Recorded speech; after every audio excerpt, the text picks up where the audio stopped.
Hey kids, this is Post Vision coming to you live from Quattro Cinco Studios in my mom's basement, and I thought I would knock out another chapter here before I head off to work. I'm probably going to be speaking a little bit quieter because there's probably still some people asleep here, and because I just woke up, so I'm not sure if I got my voice under me, but we're going to give this a shot. Chapter 7 of Rings of Dust. I read this book so you don't have to. You don't even have to put this into talk to text um, to listen to AI read it in a fairly good voice. Not great, not horrible. Here we go. Chapter 7 Rings of Dust, The Colony. She found the colony by accident. Nobody found it on purpose except Tyler. The transponder signal was on a frequency she didn't recognize, not in any registry she'd filed with, not on the standard Federation band, not on the Miners Auxiliary band. She checked when she was past the main belt. She picked it up 3 days out from Titan, on a routing she'd taken because it was shorter and she was low on time, and not yet low on fuel, which turned out to be the first wrong decision in a series of wrong decisions. By the time the signal resolved into something intelligible, she was low on both. The colony was on an asteroid, a real one, not a station rock. Natural iron silicate formation, roughly 3 kilometers across, with a spin so slow you couldn't feel it. The habitation structure ran along the inner surface of a carved tunnel through the asteroid's middle, an old mining excavation that someone had sealed and pressurized and built something inside. The approach was marked with hand-painted indicators rather than navigation beacons. She landed in a bay that had been bored by hand drill, looking at marks on the rocks that said, in several languages, "Leave your weapons at the door." She wasn't carrying weapons. She had sold them at Titan. Her name was Jill. Jill was a black market runner, scavenger, anti-establishment to the marrow, the kind of person who moved around the edges of a system other people built and took what fell off the trucks. She was a punk rock in a universe ran by people who looked like her cousins. The man who met her at the bay entrance had his hand in his pockets, and the expression of someone who was curious about her in a way that wasn't threatening and also wasn't quite safe. He was tall. He had the the kind of face that meant something in any room he was standing in. Not handsome exactly, but arranged in a way that made you pay attention to what he was doing. He wore a work shirt, work boots, and nothing about his appearance suggested authority, which she understood later was deliberate. "You ran out," he said. Not a question. "I'm short, not out. I need 2 cells to make the run back to Titan Supply." He looked at her for a moment. "We have cells. They're not for sale. I can trade." She had a manifest. She handed it over. He looked at it the way someone looks at a map of a city they don't live in. "We don't need any of this." "Then what do you need?" "Mostly," he said, "for people not to want things from us." He handed the manifest back. "Come inside. Eat. Talk about what you actually came here for." His name was Tyler Durden. "I know how this reads from the outside," Tyler said.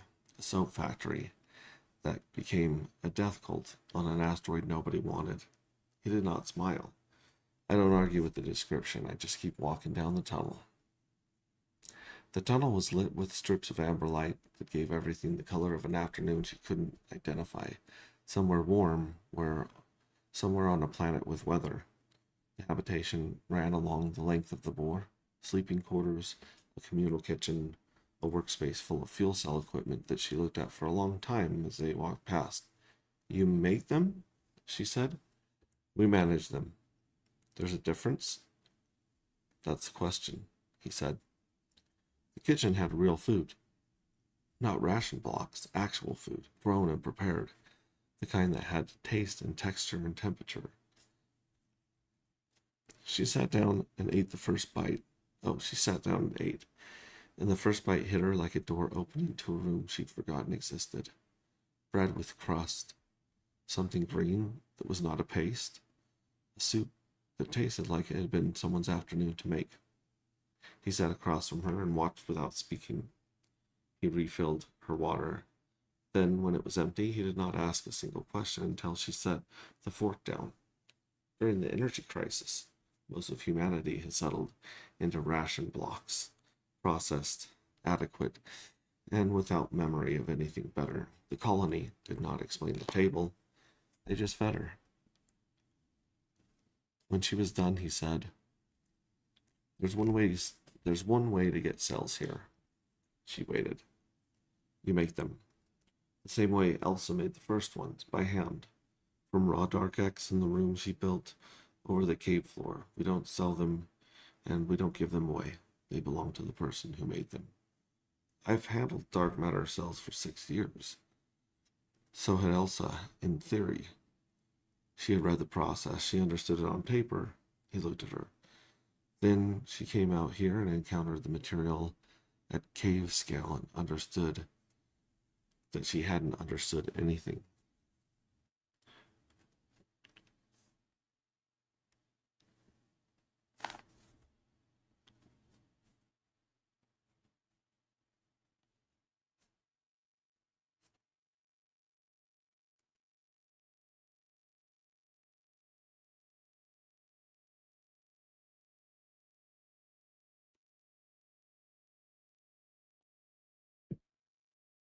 How long?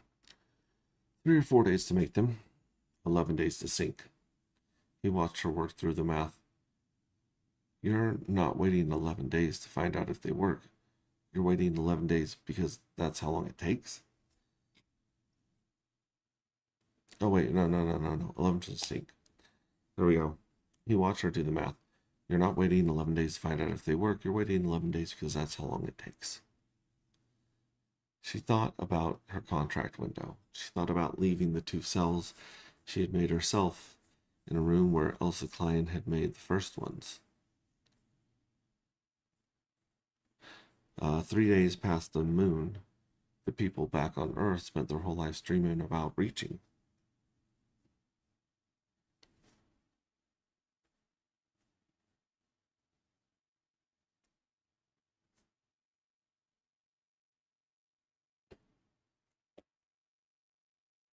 Show me, she said. Tyler took her by the elbow. Oh, Tyler took her below. 40 meters down, through a passage cut by hand in the colony's 3rd year, the tunnel opened into the cave. She stopped at the entrance. The walls were dark and irregular, natural formation. A cave the rock had made over millions of years without consulting anyone. The dark X had run through the stone, here once in every direction. Not a pocket or a seam, but a vein system, threading through the asteroid's interior like a nervous system. It was dry now. It had been dry for 17 years, but the rock remembered. The veins were dry, the material gone, and the cave still held the quality of a room where something important had happened.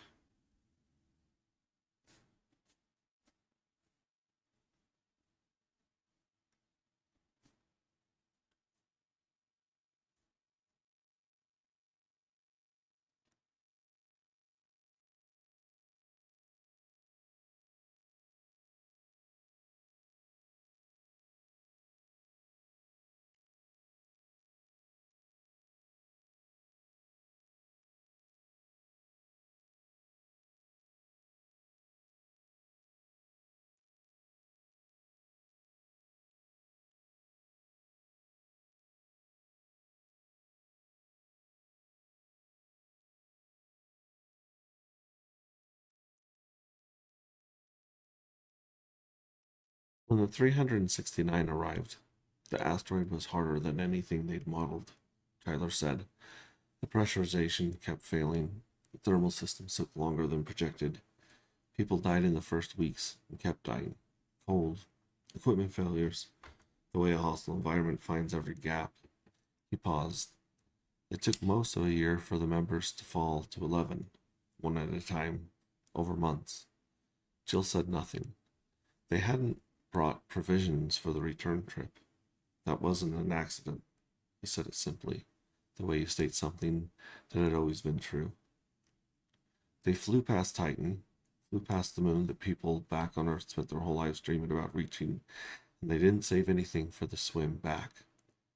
That was the commitment they made before they left. And 358 of them kept it completely. Pause.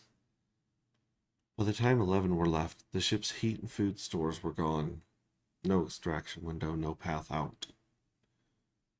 An asteroid and a partially pressurized tunnel, and 11 people at the end of everything they brought with them. He looked at the dry vein in the wall. Elsa had set the teachings with her old world from a woman in the Order whose record she'd carried before they left.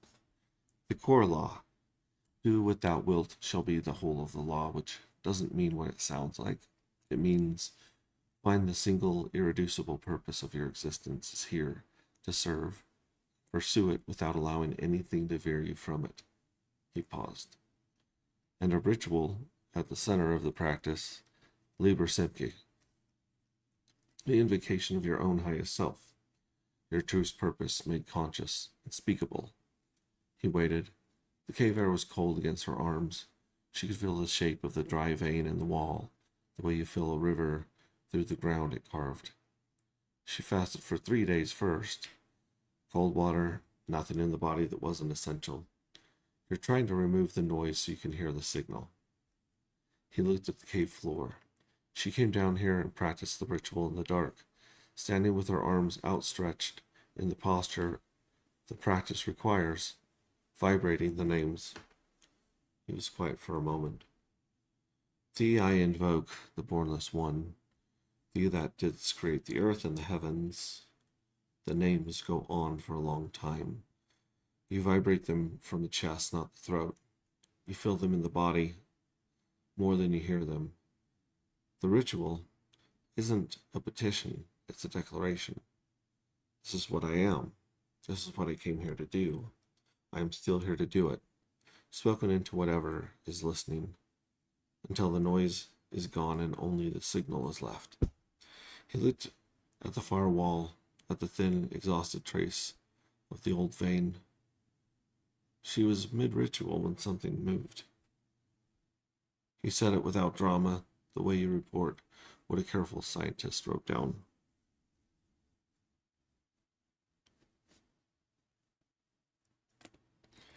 A thread of it, there, where the vein ran thickest, then moving through the crack in the wall towards her, not the way liquid moves downward, not the way gas diffuses outward, moving in a way something moves when it has decided where it is going. He paused. She kept going, kept the names, kept the posture. She understood that stopping would be the wrong response. Jill looked at the crack in the wall, narrow, irregular, the dark X that had moved through it, long since spent. More of it came, slowly, in amounts it chose. A tendril, then another. It gathered in the space between her and the wall, and it stayed there. He looked at her. She finished the invocation, and then she held out the jar. He let that sit. The dark X moved into it, not all of it, a portion, what it chose to give. She didn't reach for it. She didn't extract it or scrape it or force it into the container. He paused. You understand why that matters. Jill thought about the Polaris, what everyone in any transit corridor knew about the Polaris. The harvester opened, the sample forced from the plasma, the chain reaction that took 369 people. It chose to separate, she said. It chose to separate. Small amounts, slowly into a vessel that it decided to enter. That's the whole difference. He turned toward the passage up.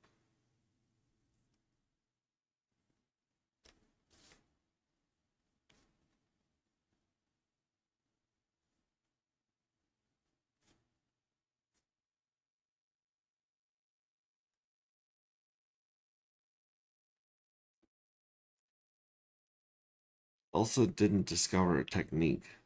She was given one. She stood in the cave after he left. The vein in the far wall was dry now, had been dry for 17 years.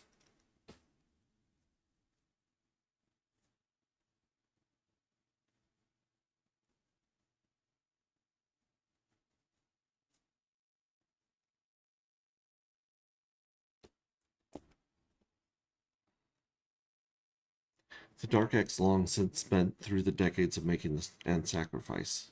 She could feel the shape of what had been here, not a presence anymore, more like the impression a presence leaves in a room.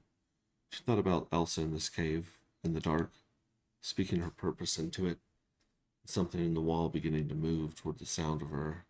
She thought about the children running in the late afternoon light. She thought, I don't know what I am yet either. She went up to make the cells. The preparation room was built directly over the cave floor. Elsa's work table, her magnets on her rails, two iron blocks that shifted the tools on the far wall when they powered on, her glass jar on the rack, worn at the lip from 40 years of the same hands setting it down. The wooden cup for measuring salt, smooth along the rim, the salt from the asteroid's eastern seam, milky white silicate, the compound Elsa had found in year one and built the entire process around. Tyler opened the Dark X case. She had handled dark matter cells for 6 years, compressed, stabilized, stilled, inert. She'd never seen it raw. It moved.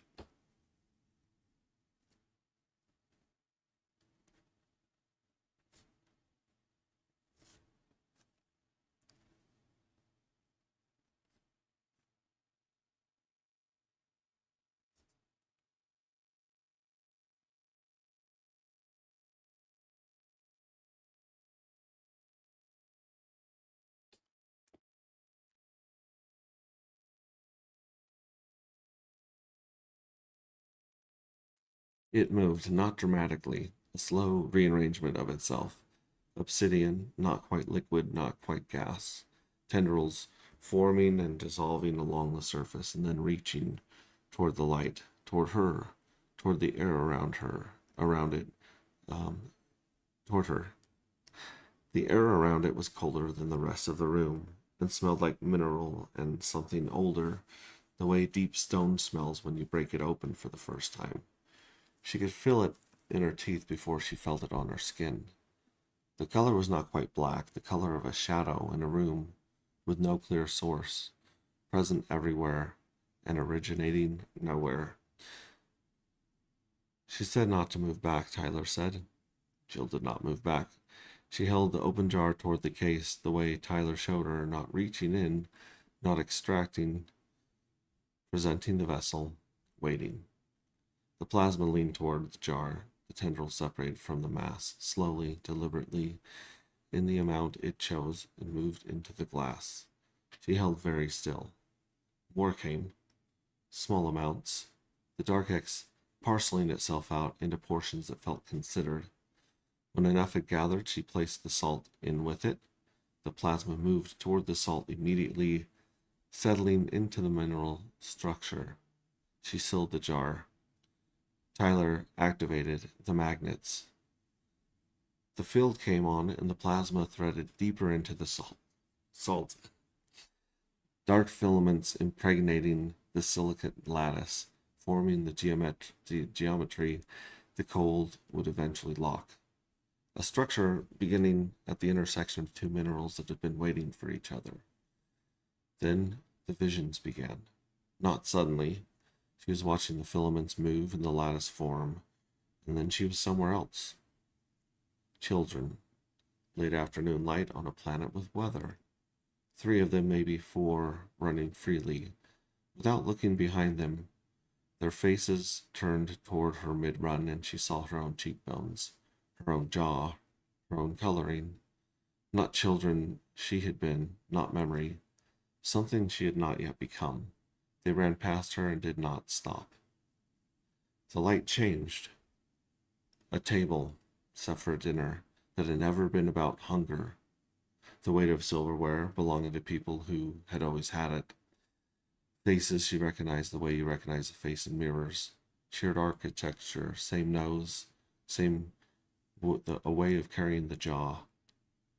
Family in some technical sense she had never claimed. Their hands moved with ease of people who had never calculated what a gesture would cost.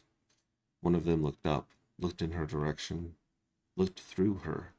The quality of vision belonging to people who have never needed to notice what they're overlooking. then looked away. She had felt this before. Not from these people, from cousins she'd been left with twice when her mother was working, who had not been unkind, indifferent, which was harder, who communicated through no words at all that she was a guest in a world they owned. She'd been 12.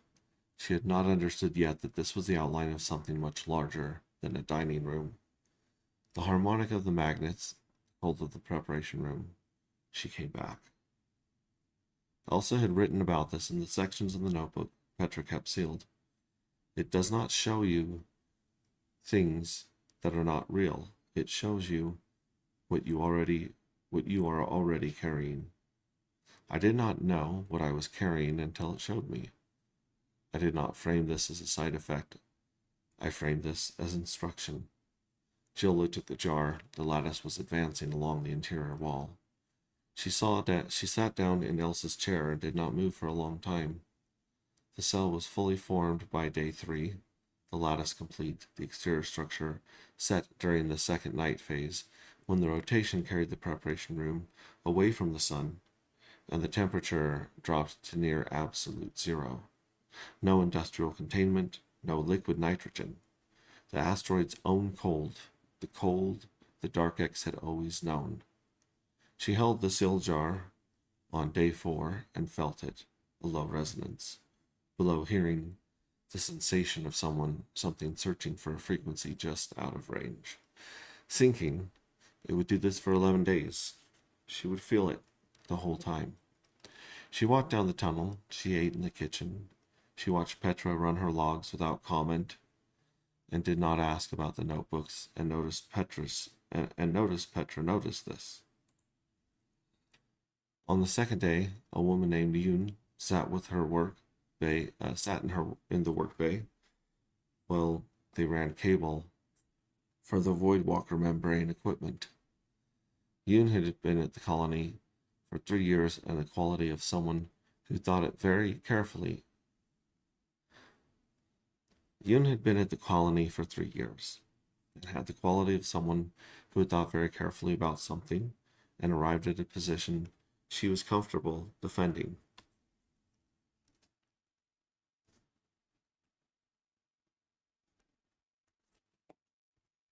The two groups, Jill said, the ones who were here before Tyler and the ones who came after. Loyalist, Yoon said, Petra's people. They maintain what Elsa built, the science, the cells, the cycle. She set down the cable spool. Elsa mapped all of it. Years of observation, no commercial pressure, just watching. The first cells took 45 days. She had no liquid nitrogen, only the cold the asteroid itself provided.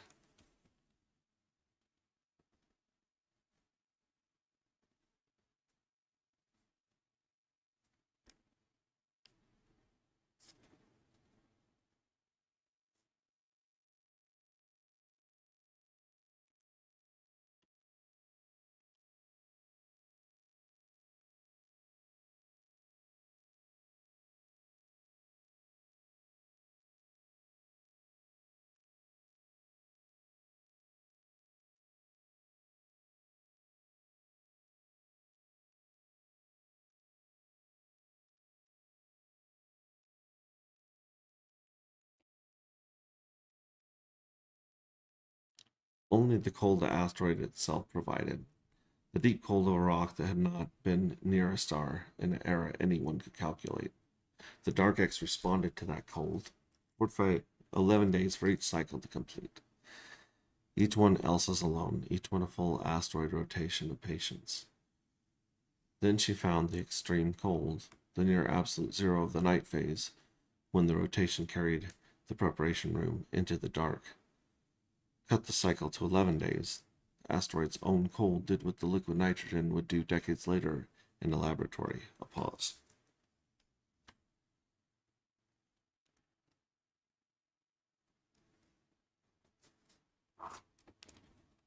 Which question? Not how. Why? Yoon looked at the membrane equipment. Elsa understood the mechanics completely. Tyler asked what the mechanics were for.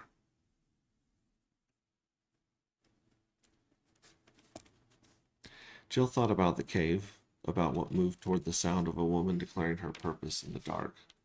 6 years ago, Tyler stood in the main tunnel with one of his own cells and delivered the most coherent argument Petra had ever heard for why the cells should be given to the void rather than managed. Yoon said she told him he was wrong. He agreed she might be right. Then he carried his own cell down the east tunnel and released it where the gravity let go. A pause. 11 days later, a gold asteroid appeared. The Loyalists called the void Sacrifice. Tyler didn't argue with the name. He agreed it was a sacrifice, just disagreed about what was lost. 20 meters across. Petra did the math herself. She told him he was still wrong. She still means it. But the math is right. The math is not missed once, Yoon said.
All right, but the math is right. The math is not missed once, Yoon said. In the carrying case at Jill's hip, the cell searched for its frequency. I found a little bit more of it each day.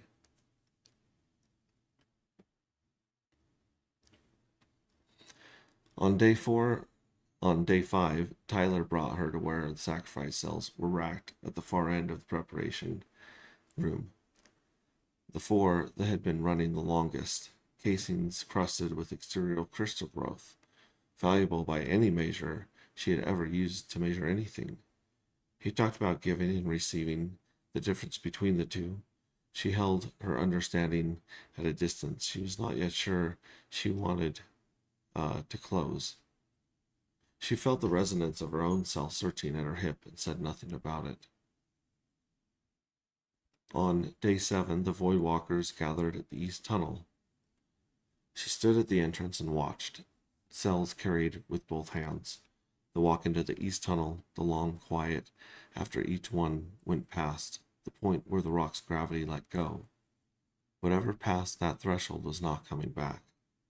She watched their faces after. Not grief, not relief, the specific quality of completion.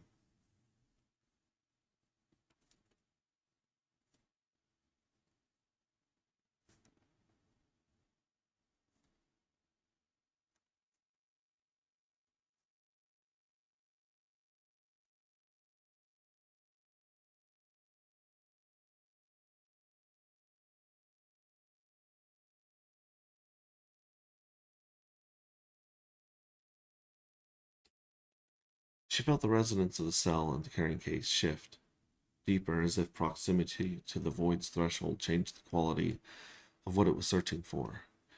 She went back to the kitchen. She held her cup and felt the cell sinking and watching the colony move through its evening. Day 8, the night phase. The asteroid's rotation was 31 hours. During the long hours facing away from the sun, the outer chambers went cold, not life-supporting failure cold, not vacuum, but the cold of an enormous rock in space giving back what it had stored. The preparation room faced the dark side. Elsa had placed her first completed charge directly on the asteroid's exterior surface during these hours, beyond the colony wall, in the dark where the temperature dropped to near absolute zero. The asteroid's own cold, the cold that had been here since before anyone had arrived with a jar and a handful of salt in the direction of the material itself. She set the carrying case on her lap and felt a sinking shift in the cold, something settling more fully into its frequency. She stayed through the full night phase.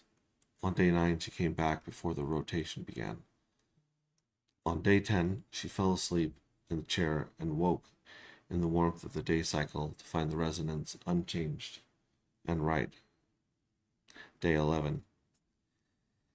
She was in the tracking room at 0411 station when the proximity alert lit. The room was small, 3 screens, a console, standing room for maybe 8. There were 12 people in it. Nobody had told them to come. The air was warm from the bodies and the equipment. Someone had brought coffee. Nobody was drinking it. She had reviewed the logs, same vector, same consecutive events, each within the margin Elsa had calculated in her notebooks decades ago. She understood the physics. She stood in the tracking room with that understanding complete, and watched the screen the same way everyone else was watching it, waiting for what she already knew was coming, which was not the same as being ready for it. The asteroid resolved from the dark side of the tracking field and slowed in the way objects do in space. Do not slow. Jackpot, quietly. The word for what it was. The room held the silenced people who stopped arguing or simply watching it to be something to be true. Petra was beside her, had arrived without Jill noticing. She was in her 70s, white hair cut close, posture of a woman who had made peace with exactly the amount of space she took up. She was one of the original 11. 369 people had set out with Elsa Klein. 11 survived. Petra had been 25 when they launched. She remembered the number of the dead.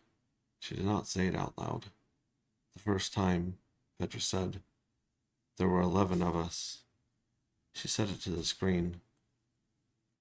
We'd been down to 2 meals a day for 6 weeks. The heat was rationing itself. Elsa had come back from the cave 4 days before.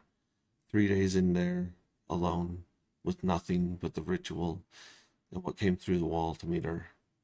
She built the first cell in 3 days and walked it to the east tunnel and released it where gravity let go.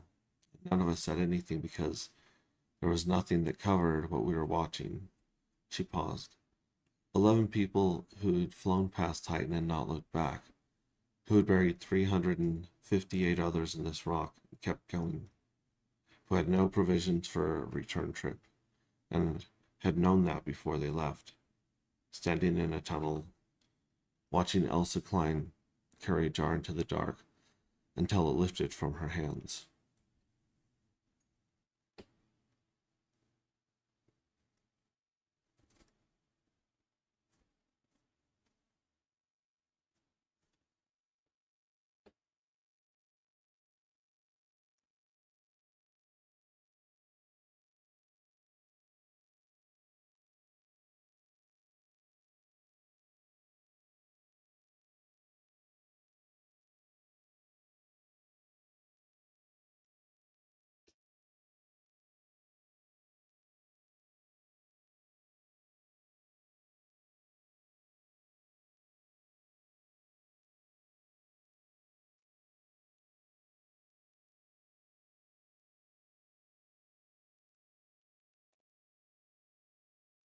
Asteroid's mass and density resolved into numbers on the screen. 11 days later, she was holding the monitor when the return appeared on the sensor. The gold asteroid, 20 meters across, solid gold, on the same vector she had calculated in her notebook. She did the math before any of us understood what we were looking at. When she finished, she set the monitor down on the rock and put her face in her hands. Petra was quiet for a moment. Not crying, just holding it. The way you hold something when it's finally over. What did she do with it? She ordered supplies. Petra said food, heat cells, pressurization equipment, everything the colony needed to stop dying and start building. She looked at Jill. That was when the colony made it past its trial. Not when she found the cave, not when she built the first cell, when the return came, and she understood that the void had answered. In the carrying case at Jill's hip, the cell went quiet for the first time in 11 days. All right, got to bounce. There's still a little bit left, so we'll have a chapter 7 part 2 in the next stream. Let's go here. That. Oh, Hexy Knitter's in the house. Love hearing your voice, Max. Thanks, Hexy Knitter. If you want to learn more about the crypto project, check out agproject.io and our space cult. It is truly one of the best communities in real life and online that I've ever had the pleasure to be a part of. Check out our Telegram t.me/anti-gravity saga to click on the book, read it yourself, and check out the art and ask questions about the game we're playing with the Darker Matter token on Pulse Chain. So I'll catch you on the next one, and we will set a shorter outro intro in video here. There we go. All right. Catch you guys on the next one. Have a great day.